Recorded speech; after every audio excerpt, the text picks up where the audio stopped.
오늘은 빌립보서 강의 6번째 시간 성도를 향한 목자의 기도, 이런 제목으로 하나님 말씀 전하도록 하겠습니다.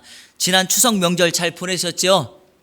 제가 지난 주일에 전했던 말씀처럼, 부탁했던 것처럼 예수 그리스도의 심장을 이식한 사람으로 가정들, 그리고 이웃들, 그리고 주변에 있는 분들에게 삶으로 증거하며 살아달라고 제가 그렇게 요청을 드렸는데 그렇게 사셨죠? 그래서 먼저 헌신하고 먼저 앞서 나가고 먼저 손 내미는 그런 모습으로 성도의 아름다운 모습을 보여주셨으리라고 믿습니다. 오늘은요, 바울의 편지 본론의 첫 단락, 즉 3절부터 11절까지의 마지막 세 번째 단락인 9절부터 11절까지의 말씀을 오늘 함께 나누도록 하겠습니다. 자, 우리 말씀을 잠깐 정리하는 의미에서 바울은 감옥에서 자신이 세우고 자신이 목회했던 빌립보 교회 성도들에게 편지를 보내며 그들을 위로하고 격려합니다. 먼저 편지의 본론의 첫 번째 시작을 너희 성도들을 생각하면 하나님께 너무 감사하고 너희를 위하여 항상 기쁨으로 기도하고 있다라는 목자의 마음을 전달하였습니다. 그리고 내가 너희들을 얼마나 사랑하고 있는지, 성경에는 사랑한다는 말을 사용하지 않았지만 더 깊고 더 강렬한 사랑의 표현을 사용하면서 너희가 내 마음에 있다, 나는 예수 그리스도의 심장으로 너희를 사모한다 라고 하는 목자의 사랑을 그들에게 전달하였습니다. 기억나시죠? 자, 오늘은 그 감옥에 있는 바울이 성도들을 생각하며 하나님 앞에 기도하고 있음을 소개하고 있습니다. 그래서 오늘 제가 설교 제목을 성도를 향한 목자의 기도, 이렇게 정한 것입니다. 자, 우리의 상상력을 동원하여 한번 생각해 보도록 하겠습니다. 일반적으로 감옥에 있는 사람이 감옥 밖에 있는 성도나 가족이나 아는 사람에게 편지를 보낼 때 어떤 내용을 쓰고 어떤 당부를 하며 어떤 기도를 하는 것이 가장 좋은 모습이겠습니까?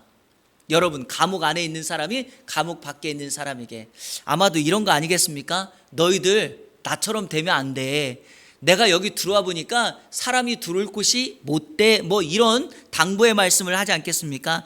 어떤 사람은 이럴 수도 있어요.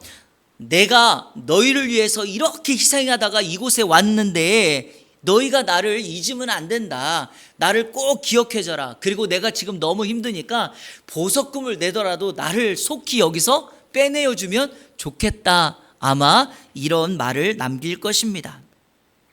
그런데요, 오늘 바울의 기도를 보면 제가 개인적으로 목회자로서 부끄럽기도 하고 바울의 신앙의 또 한편의 위대함을 느끼는 내용이 오늘 여기에 기록되어 있습니다.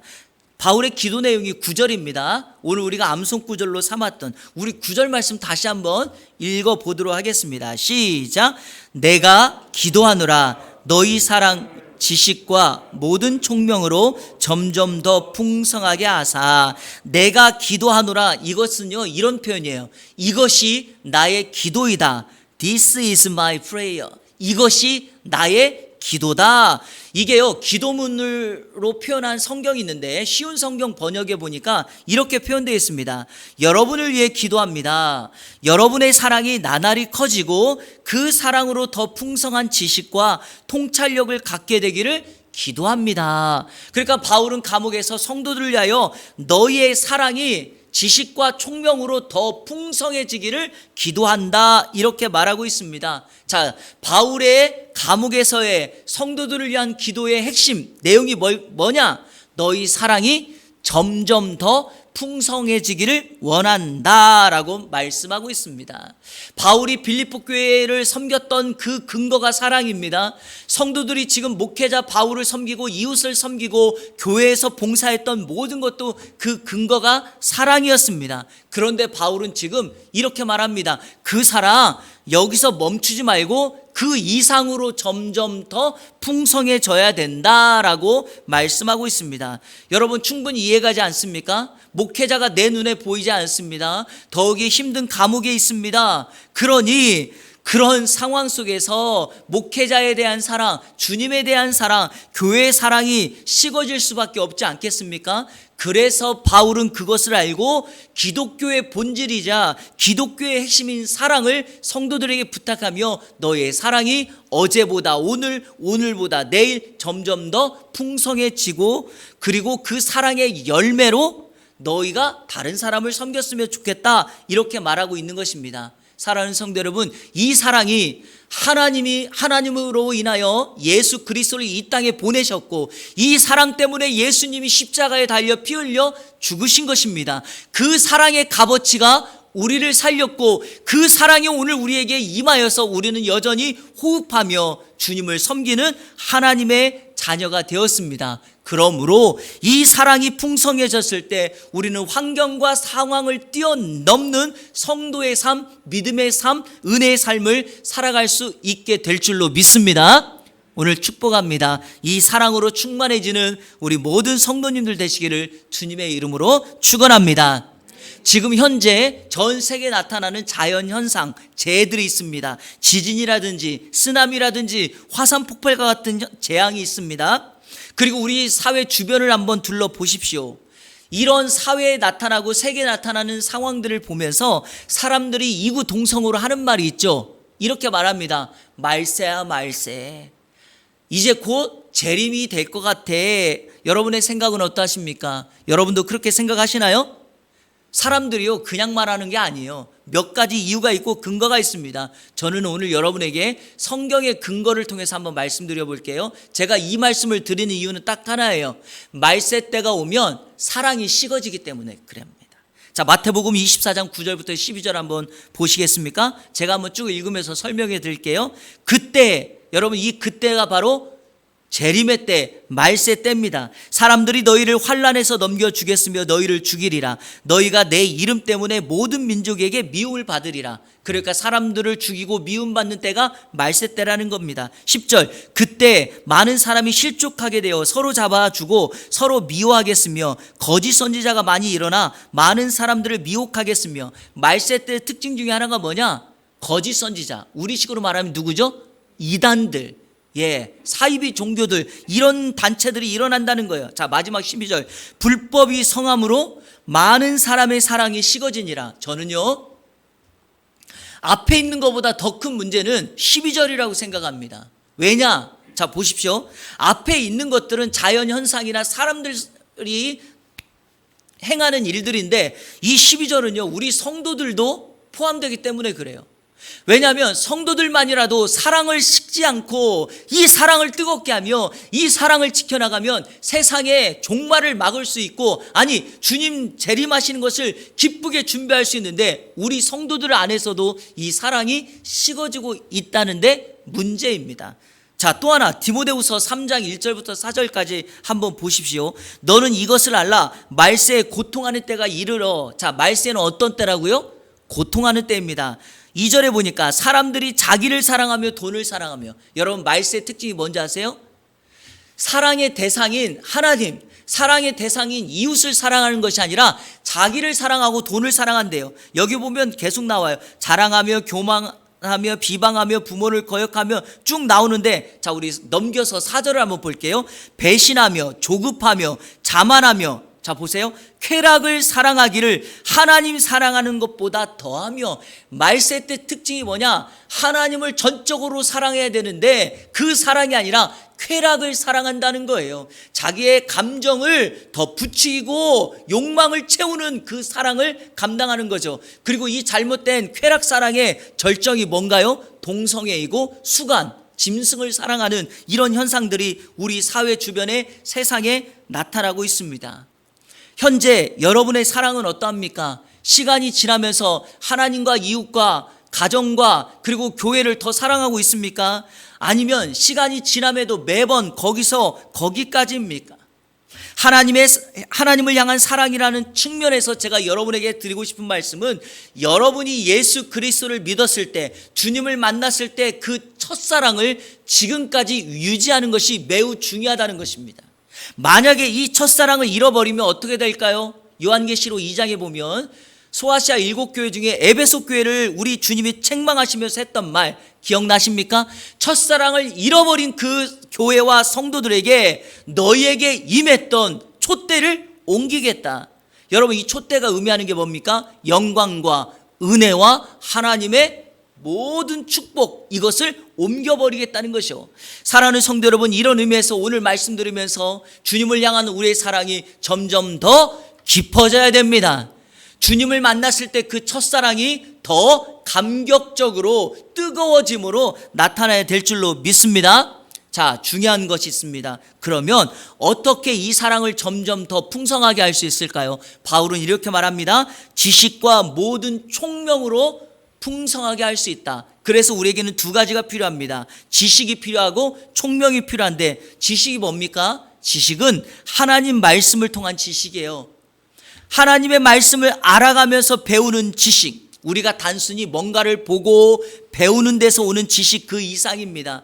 이 지식은요, 온전히 하나님을 알아가고 그 하나님을 알아감을 통해 삶의 원리를 배워 나가는 겁니다. 이 지식이 사랑을 더 풍성하게 만든다는 거죠. 어떤 상황에서도 왜 하나님이 나에게 이런 상황을 주셨을까? 말씀을 통과하여 점검해 보니, 이것은 나를 더 믿음을 성장시키고 나를 더 단련하려고 하는 하나님의 뜻이구나라는 것을 배우게 되니 하나님 사랑, 이웃 사랑을 더 충만케 하는 것 아니겠습니까?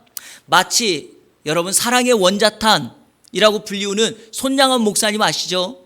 그 손양원 목사님이 공산당에 의해서 자신의 두 아들이 죽임받는데, 그 두 아들을 죽였던 그 공산당원을 자신의 양자로 받아줄 수 있는 그 사랑이 뭡니까?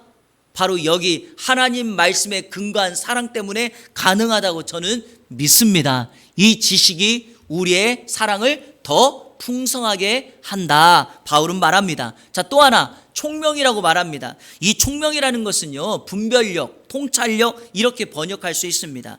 앞서 말한 지식을 활용하는 지혜를 총명이라고 할 수 있습니다. 그런데요, 성경에 보니까 이 총명이라는 말 앞에 모든이라는 단어를 붙였어요.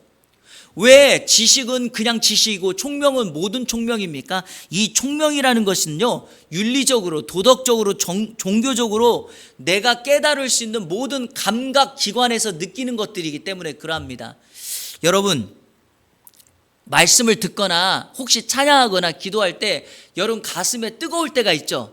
그래서 이렇게 말하죠. 나 오늘 참 은혜 많이 받았어. 이런 게 뭡니까? 감각적으로 느끼는 감정 아닙니까? 이런 것이 바로 총명이에요. 왜? 내가 은혜 받으면 그 총명으로 어떻게 해요? 하나님 더 사랑해야 되겠구나. 내 기도가 더 깊어져야 되겠구나. 내가 내 이웃 그 사람에게, 예수 안 믿는 사람에게 예수님을 소개해야 되겠구나라고 말하게 되기 때문에 모든 총명이라는 말을 쓴 겁니다. 자, 여러분 정리하겠습니다.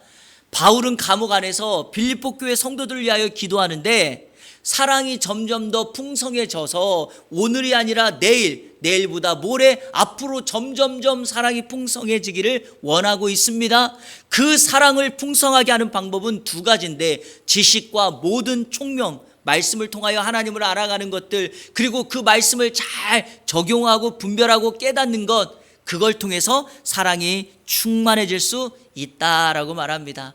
저 개인적으로 예안교회 목회자로서 여러분을 위하여 이렇게 기도하겠습니다. 여러분, 하나님의 사랑 더 깊어지고 어제보다 오늘, 오늘보다 내일 주님을 향한 사랑이 더 깊어지기를 축복합니다. 그래서 여러분들 하나님 말씀에 집중하셔서 지식을 얻고, 여러분이 느끼는 감정과 모든 감각 기관을 다 사용해서 하나님께서 주신 은혜를 잘 통찰하고 분별하는 은혜가 있게 되기를 주님의 이름으로 축원합니다. 바울은요, 이렇게 성도들을 위하여 기도한 다음에 너희들이 이 사랑이 점점 풍성해지면 다음과 같이 살 수 있게 될 것이다. 내가 계속해서 너희가 이렇게 살 수 있도록 기도할게 라고 말하는 내용이 10절부터 11절입니다. 그러니까 바울의 목자로서의 기도는 그 내용 핵심은 9절이고 10절과 11절은 그 기도가 응답되었을 때 이렇게 살아간다는 결론과 같습니다. 여러분, 원래 9절부터 11절까지 한글 성경은 잘 모르겠지만 영어 성경에 보면 한 문장이에요, 한 문장. 그러니까 마침표가 11절 맨 마지막에 찍혀져 있는 한 문장입니다. 제가 이것을 여러분에게 다시 한번 설명하면 9절에서 바울이 너희가 지식과 모든 총명으로 사랑이 점점 더 풍성하게 지기를 원하는데 너희가 이 사랑이 풍성해지면 10절처럼 11절처럼 살아가게 될 것이다. 이렇게 말하고 있는 것입니다. 자, 그러면 지식과 모든 총명으로 사랑이 풍성해지면 어떻게 살아갈까요?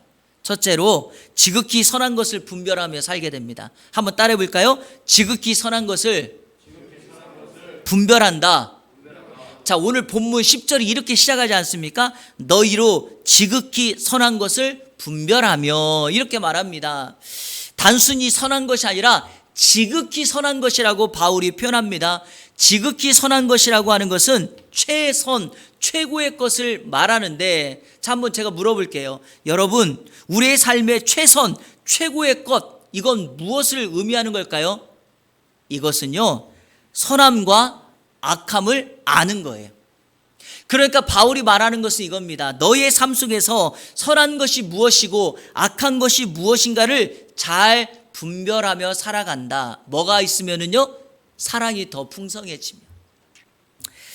선한 것과 악한 것을 구별하며 살아갈 수만 있다면 내 삶은 정말 가치 있는 삶이 되고요. 그러한 성도들 때문에 우리가 살아가는 세상은 죄악은 떠나가고 작은 천국을 이루며 살게 될 것입니다. 성도가 되었다는 것, 나는 성도입니다 라고 말하는 뜻이, 의미가 무엇일까요? 선한 것은 더욱 추구하고 악한 것은 멀리하며 살겠다는 다짐 아니겠습니까? 그러니까 우리가 삶의 현장에서 나는 하나님을 믿는 하나님의 자녀입니다 라는 것은 이런 거예요. 선함과 악함을 분별하여 악함은 멀리하고 선함을 추구하며 사는 것, 이게 바로 성도의 삶이며, 그래서 성도는요, 지식과 모든 총명으로 사랑을 풍성하게 해야 될 줄로 믿습니다. 여러분, 문제가 하나가 있어요. 내가 이것이 선함인지 선함이 아닌지 세상을 변화시켜야 될 사명을 가진 성도로서 분별을 해야 되는데 이 분별하기가 쉽지 않다는 것입니다. 그래서 오늘 이 분별하다는 단어를 여러분에게 좀 설명하고 싶어요. 오늘 제가 이 분별하다는 단어를 설명할 때 여러분들 이 단어를 꼭 기억하셔야 됩니다. 자, 분별하다. 한번 저를 따라해 보세요. 도키마조. 도키마조. 여러분, 제가 종종 설교할 때 원문에 대한 단어를 말씀을 드리는데 이런 단어들은요, 가끔씩 제가 드리는 말씀은 꼭 기억하셨다가 신앙생활에 유익이 되고 위기나 어떤 환경을 만났을 때 그 단어를 생각해내면 이런 뜻이구나, 이럴 때 이걸 적용하는구나 라고 여러분들이 활용할 수 있을 것입니다. 이 도키마조, 분별하다는 원뜻은 시험하다, 검사하다, 입증하다, 이런 뜻이에요. 바울 당시에 이 도키마조라는 단어가 어떤 때 쓰였는가? 두 가지 때 쓰였어요. 하나는 금속의 순도를 검사할 때, 금속의 순도를 검사할 때, 자, 또 하나는 화폐의 진위 여부를 검사할 때라는 거예요. 자, 이거를 제가 두 가지의 경우를 여러분에게 설명을 해 드릴 테니까 왜 바울이 이 단어를 사용했는가를 한번 생각해 보십시오. 자, 금이나 은을 재련할 때, 지금은 용광로가 있잖아요. 그러나 과거에는 용광로가 없으니까 항상 가마 같은 데다 뜨거운 불을 지펴서 금이나 은을 재련합니다. 자, 그 재련하는 방법 아세요? 금이나 은을 어디다 올려놓고 불을 뜨겁게 지피면 그 위에서 기포가 생기면서 불순물이 나오죠. 그런데 이거를 재련할 때 그냥 한 번만 하는 게 아니에요. 처음에는 10이라는 단계를 놓으면 1, 그 다음에 2, 그 다음에 3, 이런 식으로 온도를 점점점 높여요. 그리고 사람이 낼 수 있는 마지막 최고의 온도까지 딱 내면 그걸 뭐라고 부르죠? 순금이다, 정금이다 라고 하는 말 됩니다. 마치 요즘에 금은방에 갔을 때 금이나 은을 샀을 때 그 안에 품질 보증서 있죠? 근데 여러분, 품질 보증서에 뭐라고 써 있는지 아세요?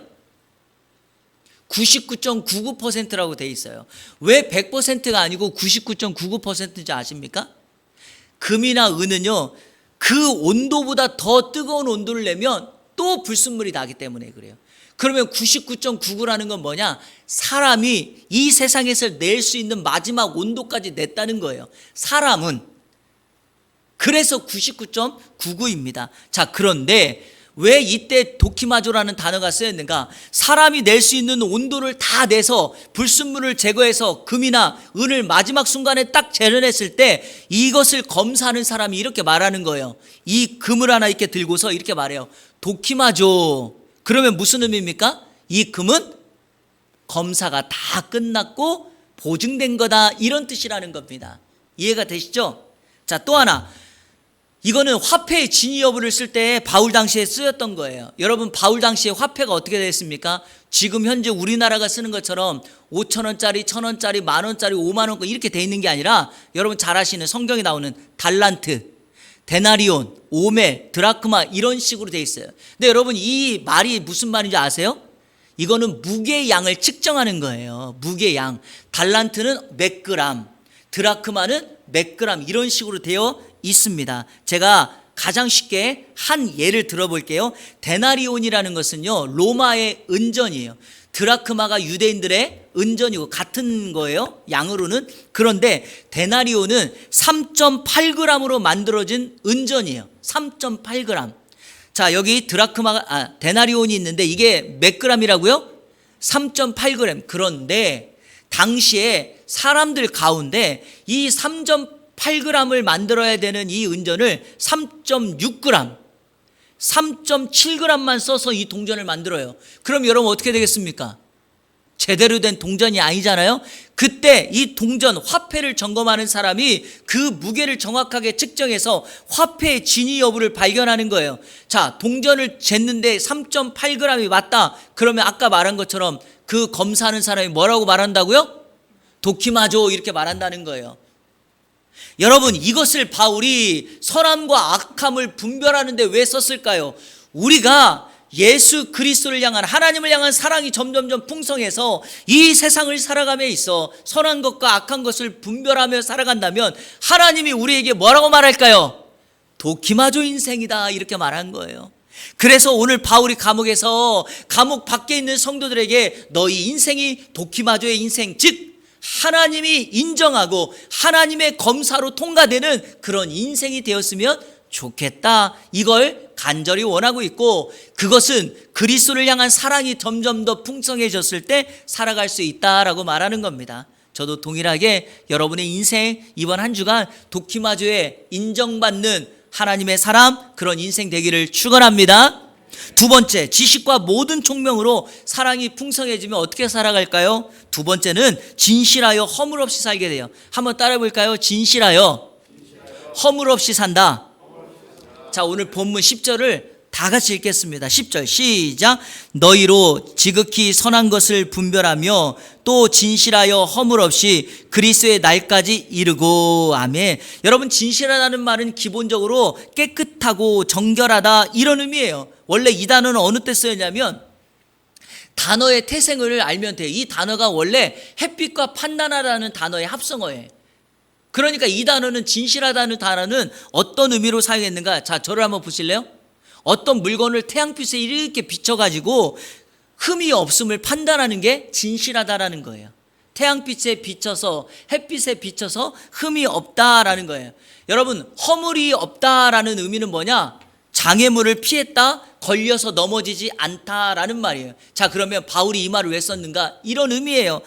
세상이라는 삶의 현장에서 성도들이 살아갈 때 여러분, 얼마나 많은 미혹과 유혹에 죄짓게 만드는 유혹들이 많습니까? 거기서 너희들이 너희 자신이 흠이 있는지 없는지를 점검해 보라는 거고요. 그래서 정결하게 깨끗하게 살라는 거고, 또 너희를 공격하고 유혹하는 세상의 장애물들이 많이 있는데 거기서 허물 없이, 즉 장애물을 뛰어넘고 장애물을 피해서 걸려 넘어지지 않게 허물 없이 살아라라고 명령하고 있다는 것입니다. 이해가 되시죠? 자, 그런데 문제가 하나 있어요. 이것도 이렇게 사는 게 쉽지가 않다는 거예요. 진실하고 허물 없이. 왜 어렵는가? 두 가지 이유가 있는데, 첫째는 기간이 너무 길어요. 무슨 말이냐? 진실하고 허물 없이 사는 것을 뭐 하루, 이틀 기간을 준비해서 훈련해서 하면 되겠는데 기간이 너무 길어요. 왜? 10절에서 이 진실하고 허물 없이 사는 것이 언제까지라고요? 그리스도의 날까지. 그리스도의 날이 언제예요? 주님이 다시 오시는 그날까지. 그러니까 기간이 너무 길어서 힘든 거예요. 잠깐 하고 그걸 누리면 되는데 그것이 아니라 진실하여 허물 없이 사는 성도의 삶은 그리스도께서 다시 오시는 그날까지 해야 되기 때문이죠. 자, 이것이 또 어려운 두 번째 이유가 있어요. 다른 하나는 이게 잘 보여지지 않아요. 무슨 말이냐? 눈으로 잘 띄어지지 않아요. 자, 옆 사람 한번 보세요. 옆 사람 지금 얼굴 딱 보면 이 사람이 지금 진실하여 허물 없이 사는 것 같이 보이십니까? 아니라니까요. 태양빛으로 보지 않으면 안 보이는 게 있단 말이죠. 자, 이 말도요, 제가 성경 당시의 문화 배경으로 여러분에게 설명해 드릴 테니까 잘 들어보세요. 도자기를 만드는 도예가, 도공이 있습니다.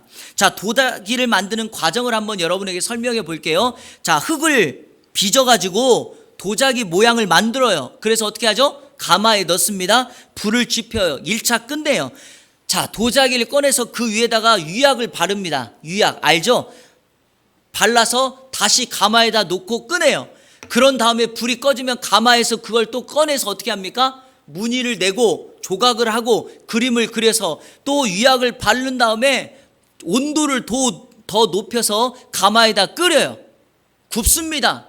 자, 모든 과정이 맞춰지고 이 도공이 자, 가마에서 도자기를 하나씩 꺼내내면 도자기가 정말 빛이 나고 영롱한 형태를 띠면서 사람들 눈에 와, 저거 정말 갖고 싶다라는 생각이 들 정도예요. 사람의 눈에 볼 때는. 그런데 여러분 그거 아세요? 갑자기 가마에서 꺼낸 도자기를 도공이 일부를 그 자리에서 망치로 깨는 거예요. 사람의 눈으로는 너무 영롱한데 이유가 뭘까요? 햇빛에 비춰보니까 일반적인 사람의 눈으로 보이지 않는 흠이 햇빛에 비춰보면 흠이 나는 거예요. 그러면 도공은 그것이 흠이 있으니까 그 자리에서 깨 부신다는 거예요. 왜 진실하고 허물 없이 사는 것이 어렵냐고요? 눈에 잘 안 보여요. 왜? 내면에 관련된 거니까요. 중요한 것은 그 내면이 삶의 외부로부터 나타나는 흠이라면 괜찮은데 저 사람 원래 그런 사람이었어? 저 사람 원래 저런 말하는 사람이었어? 우리는 잘 모르기 때문이죠.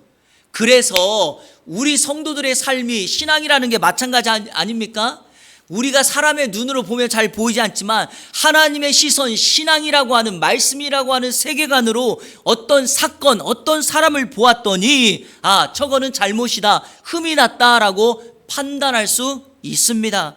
바울이 그걸 지금 강조하는 거예요. 그리스도의 날까지 성도는 사람의 시선이 아니라 마치 도공이 햇빛에다가 도자기에 흠이 있는지 없는지를 보는 것처럼 성도는 하나님의 시선으로 이 세상을 살아가야 될 줄로 믿습니다.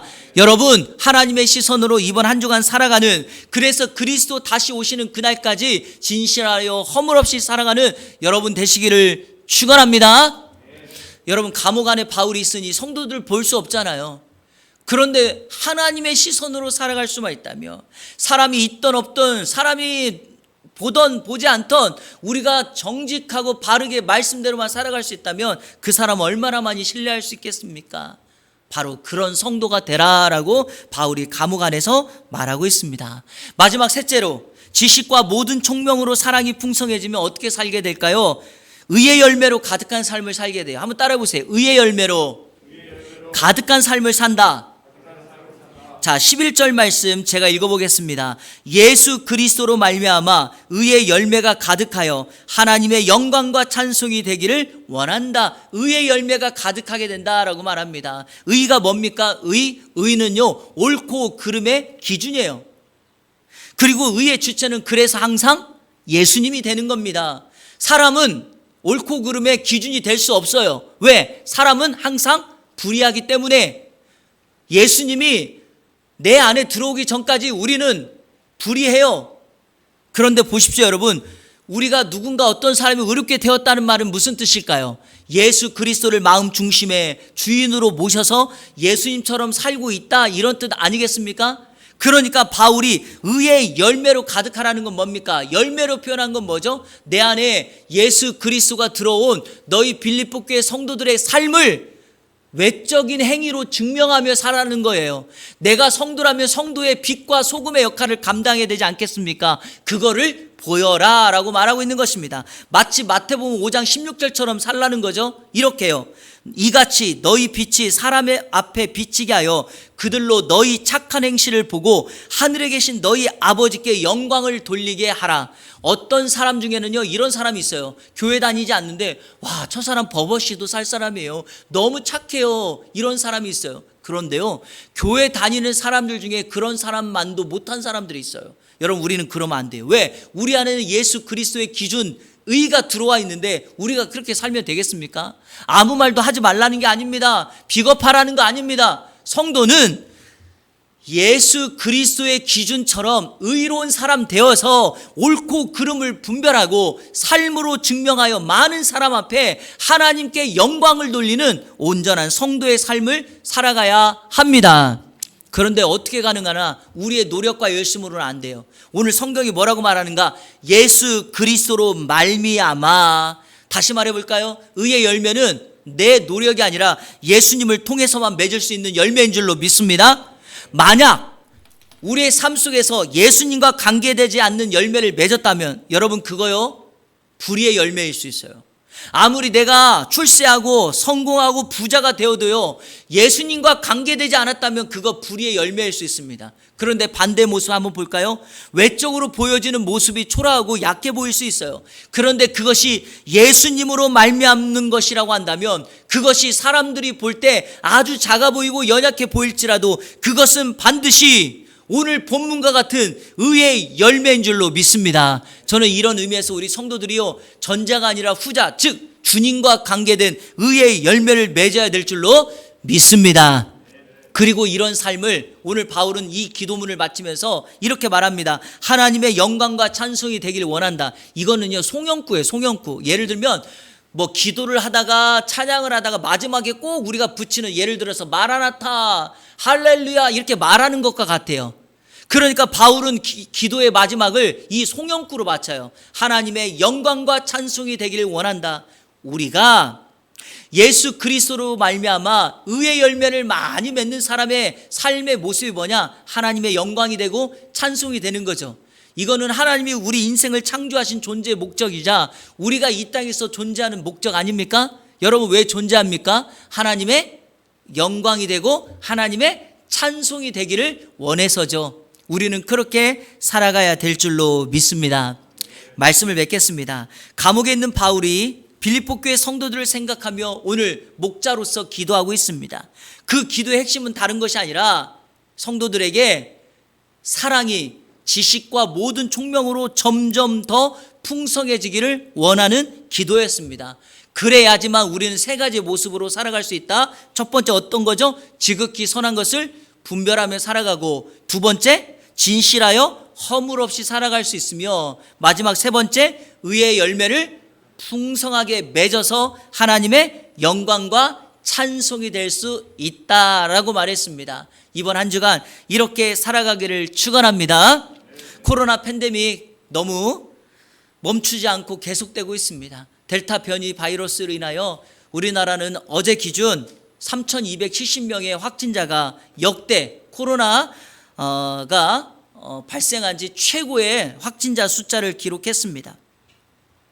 조금만 참고 견디면 일상의 삶으로 돌아올 줄 알고, 가정에서도 사람들을 만나는 것도 편안하고 우리 예배도 자유롭게 드릴 줄 알았는데 조금 지쳐가고 있습니다. 그런데 여러분, 제가 이러한 즈음에 우리 성도님들을 위해서 기도하며 제가 여러분의 사랑이 점점 더 풍성해지기를 원하여서 하나님을 사랑하고 이웃을 사랑하는 것을 삶으로 증명하는 모습을 부탁드리고 싶은 마음으로 초심을 놓치지 말자는 말씀을 드리고 싶습니다.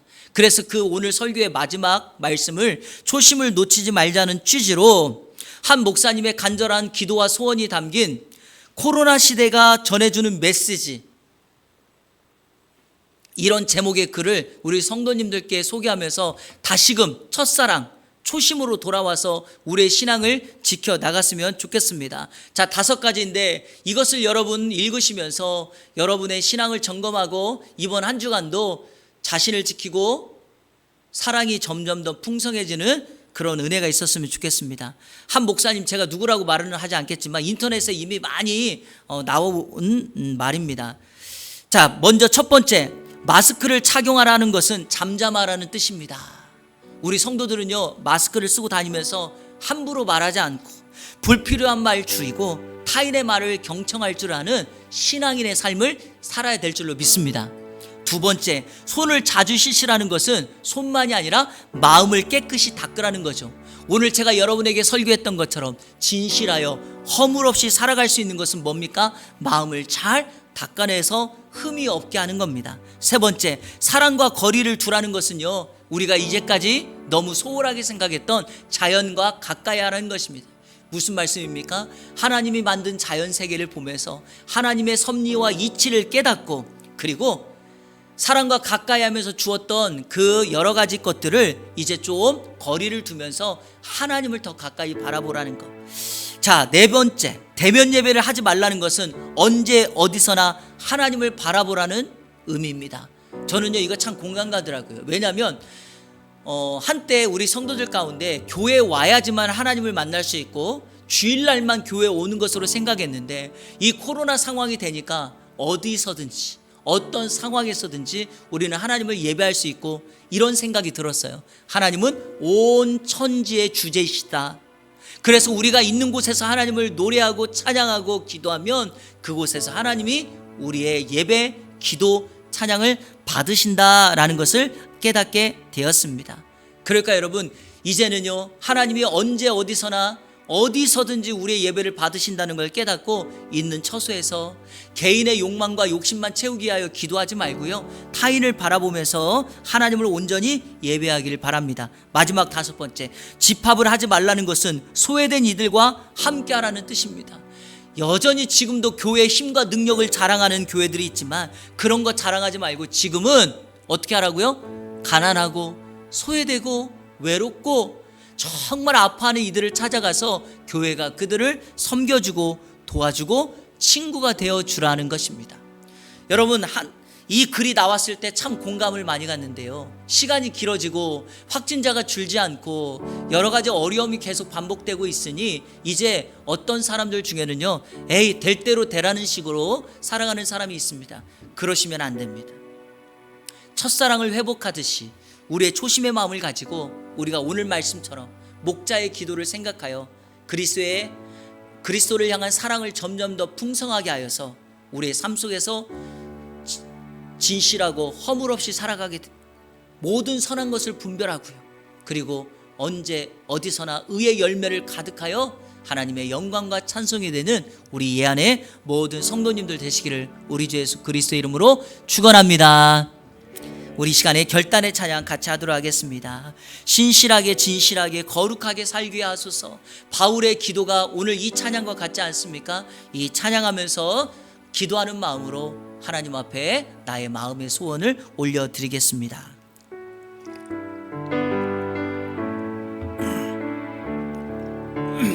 신실하게 신실하게 진실하게 거룩하게 살게 하소서. 신실하게 진실하게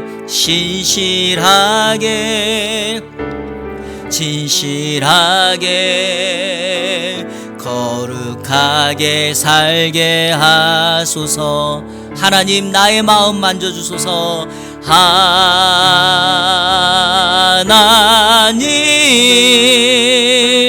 나의 마음 만져주소서. 하나님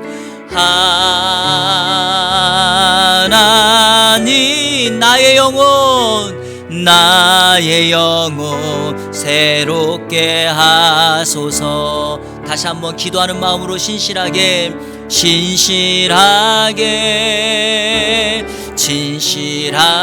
거룩하게 거룩하게 살게 하소서. 진실하게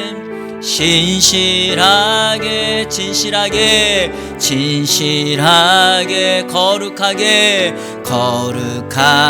살게 하소서. 하나님, 나의 기도 들어주소서. 하나님,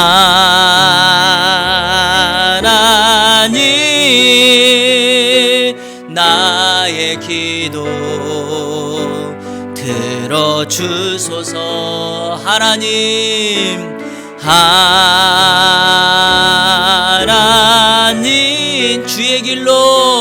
주의 길로 인도하소서. 하나님, 나의 기도 들어주소서. 하나님,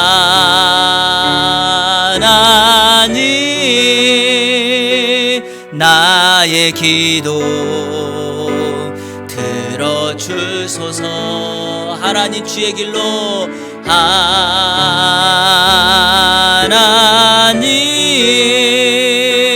주의 길로 인도하소서.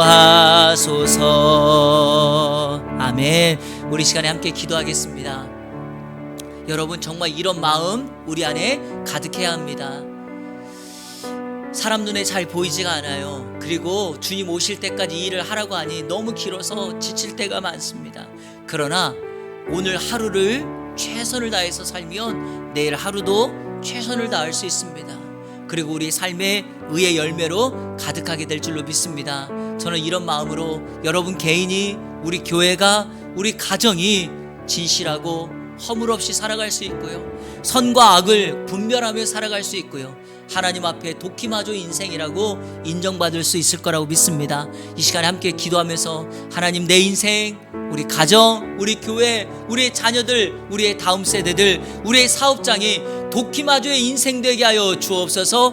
하나님의 찬송과 영광이 되게 하여 주옵소서. 우리 시간에 다 같이 합심하여 결단의 기도를 드리도록 하겠습니다. 기도합니다. 하나님 아버지, 감사합니다. 빌립보 교회 성도들 향한 목회자 바울의 기도에 대해서 살펴보았습니다. 감옥에 있어서 환경과 상황의 제한을 갖고 살아가는 인생이지만 환경과 상황에 제한받지 아니하고 환경에 지배받지 아니하고 환경을 뛰어넘는 목자의 기도가 오늘 있었습니다. 하나님 아버지, 오늘 이 기도가 우리의 기도가 될 수 있도록 인도하여 주옵소서. 우리 개인의 기도, 자녀들을 위한 기도, 가족들을 위한 기도, 교회를 위한 기도, 이 나라와 민족을 위한 기도가 되게 하여 주시옵소서. 특별히 바울이 했던 기도처럼 우리 사랑하는 성도들 한 사람 한 사람 모두에게 지식과 모든 총명으로 주님을 향한 사랑이 점점 더 풍성해지는 주의 역사가 있게 하여 주옵소서.